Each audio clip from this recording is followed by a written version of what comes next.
kule nchini South Africa. Bwana Justin Kes, kwanza kabisa habari za wakati huu? Namshukuru Mwenyezi Mungu. Mami, uko poa? Niko poa kabisa. Kukutana na nyinyi tena Manara TV, moja kati ya channels ambazo nazifuatilia kwa sababu ya muhusika au mmiliki pia ni mimi namfuatilia. Yeah.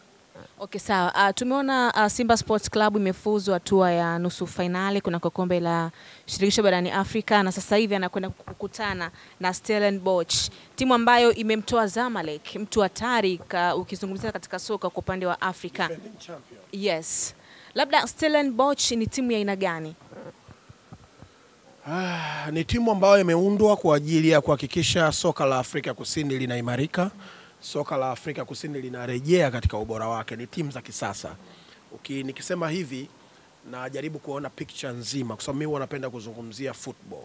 Mimi sizungumzii mafanikio ya kitu kimoja kimoja au mtu mmoja mmoja.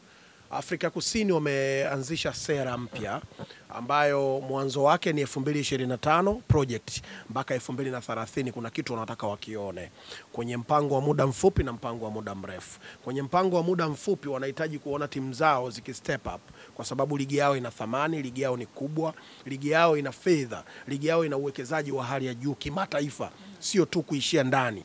Yaani ukiangalia hata Ulaya ni ligi ambazo unaweza ukaiweka TV na watu wakalipia wakatazama. Umeelewa, kutokana na uwekezaji, facilities, wachezaji wenye thamani, viwango vya hali ya juu, nidhamu ya hali ya juu. Yaani wameweza kwenye kuwekeza. Sasa Stellenbosch ni timu ambazo zimeingia kwenye mifumo ya kisasa. Ukiangalia kwenye michuano ya Kiafrika, nusu finali tumefika. Klabu bingwa pamoja na kombe la shirikisho. Klabu 8 zimesalia. Klabu 8 Afrika nzima zimesalia kwenye michuano hiyo. Na ukiangalia klabu ambazo zimesalia kwenye hizo top 8, wao wa Afrika Kusini wameingiza timu 3. Wana Mamelodi Sundowns, wana Orlando kwenye klabu bingwa.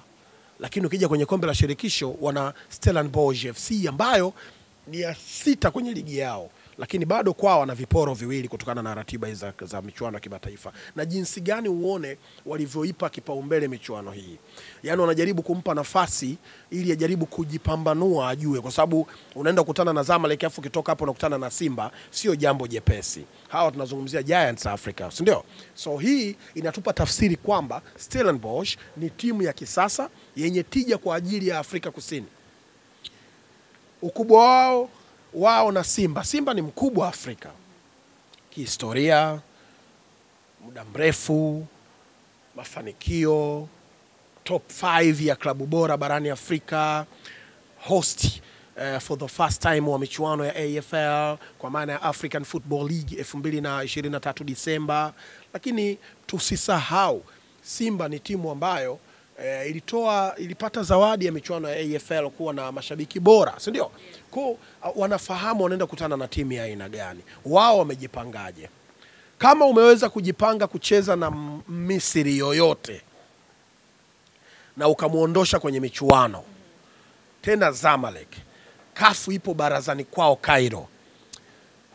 Wao wanajivunia kuwa na rais wa shirikisho la soka barani Afrika kwa maana ya Dr. Motsepe. Hii ni advantage kwa Stellenbosch. Hii ni advantage kwa Stellenbosch. Lakini faida nyingine walionayo, ukumbuke Motsepe hakuwekwa CAF for nothing. Is there for something kwa ajili ya Afrika Kusini. Naomba nieleweke sana. Wenzetu, yani mpaka huwa najaribu kuona aibu kuyazungumza haya yote. Wenzetu soka ni biashara, soka ni utalii, soka ni nchi, soka ni sera ya nchi. Wakati Mandela, rest in peace, hayati, anawini kushawishi wake kuifanya Afrika Kusini iwe nchi ya kwanza tangu dunia kuumbwa kuhost World Cup, it wasn't an easy. It's a project, yani ni taifa, ni mpango wa taifa. Unamuona huyu Senzo alikuja akatengeneza structure ya Simba. Akahamia Yanga akatengeneza structure ya Yanga. Hivi leo hii wanavuna matunda yake. Atakaye nikatalia it's okay. Haelewi nini maana ya Senzo. Lakini Senzo ni moja kati ya wale wa Afrika Kusini 10. Wa Afrika Kusini 10 waliochora mfumo mzima wa kuandaa kombe la dunia tutanufaika nayo vipi, na baadaye itakuwaje. Kwa nadhani hiyo picture unaiona namna hii. Kama hilo lilifanyika miaka ya 2009, 8, 10 kuja World Cup, unadhani saa hii wana mchoro gani? Wanaiona vipi kombe la shirikisho? Wanaichukuliaje Stellenbosch? Priorities zao ni zipi? Uwezo wa Simba ni mkubwa, dude kubwa hivi, sawa Wanafahamu wanacheza na huyo timu. Simba ni kubwa kwa Zamalek. Historically, mafanikio, thamani, tunawaingia Zamalek? No way. Lakini Simba tuliwahi kuwaondoa Zamalek 2003. So it's possible Stellenbosch kumsumbua Simba. Lakini Stellenbosch wamekupa wao kama wa Afrika Kusini, wamekuhakikishia saa hii wako vizuri kwenye mitaala yao. Ndio maana wewe unaye kocha wao, kocha ambaye wao waje kumfanya kocha mkuu wa klabu yoyote kubwa kote alipozunguka. Umenelewa? Leo wewe umemfanya kuwa kocha wako mkuu. Ukiangalia madaraja ya makocha waliopita Simba, tusiende mbali, 2018, 19 tu hapa 20. Alipita Patrick Osems, sawa, Uchebe, amepita Steven, daraja makubwa hayo. Ndio maana walivyotoka pale walionekana pakubwa huko, we got. Lakini amepita Robertinho, umeelewa? Lakini amepita Benchika. Benchika ni mshindi wa kombe la shirikisho hili dhidi ya Yanga USM Alger, na akaenda kuchukua Super Cup versus Al Ahly.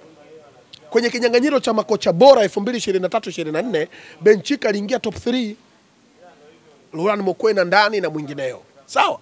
So mimi najaribu kukupa picture, yakini Simba wali risk. Wanaanza project yao mpya, wanaenda kuchukua wachezaji 70% wasiofahamika Tanzania. We good? Wakampa timu kocha ambaye hajawahi kuwa kocha mkuu, kutoka kwenye madaraja haya makocha nilokuambia. Manake Simba walikubali kuimba wimbo mmoja na wa Afrika Kusini.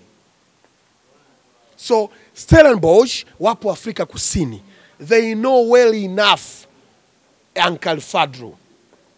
Kazaliwa, kacheza, kasoma, mitaala yao, na sasa ni mwalimu. Wewe unamtumia anakunufaisha.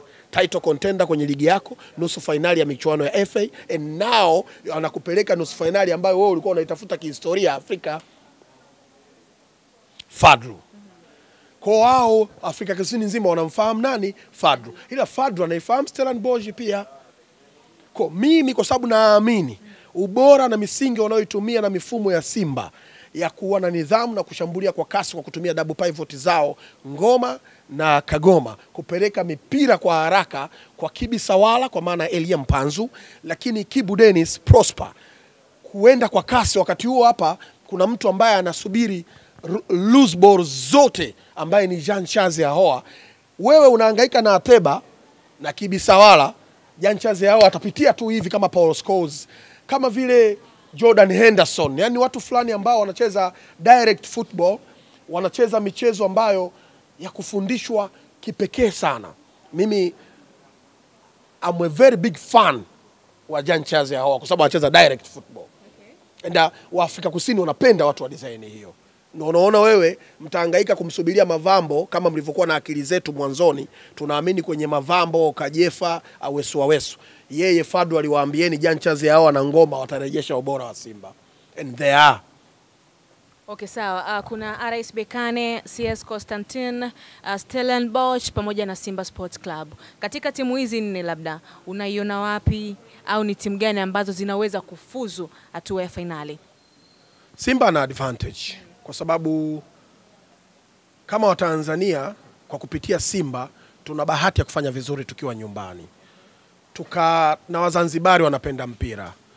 Hizi promo zinazofanyika zikawaheshimu na kuwathamini Wazanzibari, tukahakikishe wanaanikiza kujaa uwanjani na kuleta ile heshima ya mashabiki bora Afrika 2023.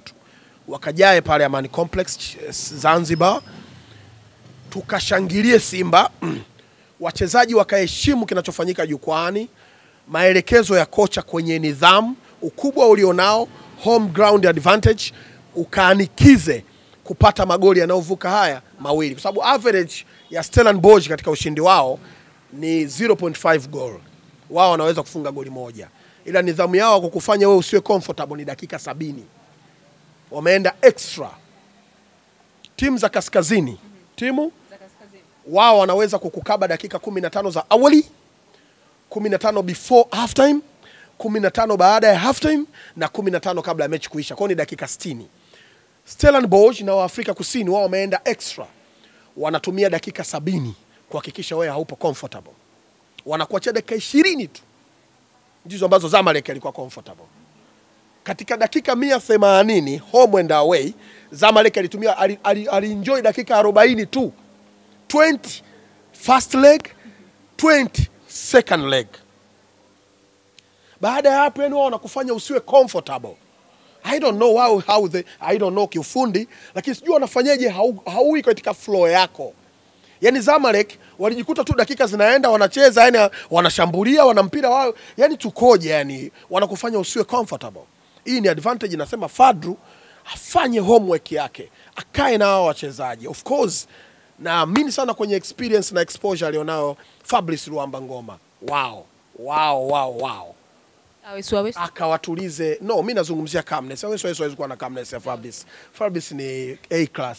Unajua nitapata dhambi. Mimi ni mshabiki kabisa wa Awesu huwa nazungumza, lakini Fabrice Luamba Ngoma ni A class. Kucheza Raja RS Berkane, kubeba ubingwa, umeelewa, ya kucheza AS Vita na ukiwa tegemeo. Sio tu unacheza tegemeo na nao yuko Simba. Msimu huu unaanza, nobody expect kwamba Fabrice Luamba Ngoma angeweza kucheza kikosi cha kwanza Simba, lakini ametu prove wrong. Ule ni ukubwa hapa upstairs. Sijui kama nimeeleweka Mukwala Ateba. Hatuhitaji papala za bisi kwenye mashine.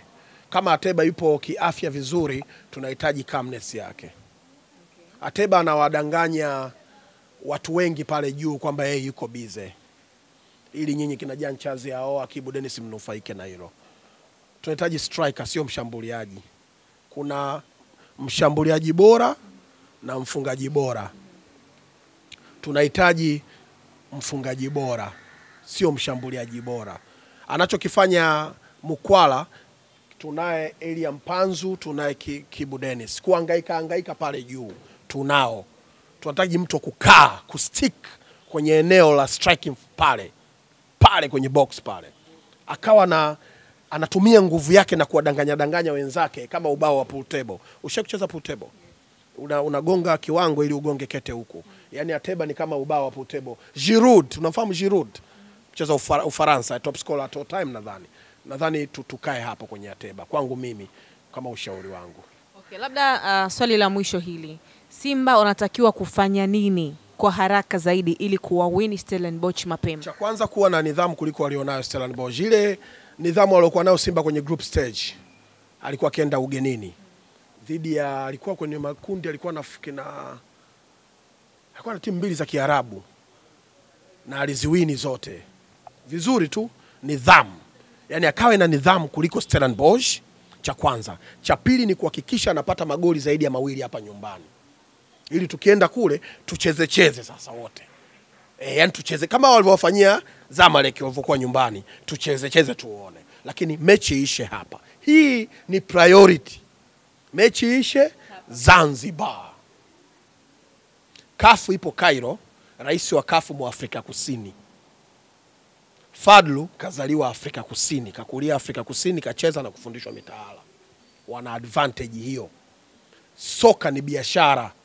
Soka ni sera ya nchi.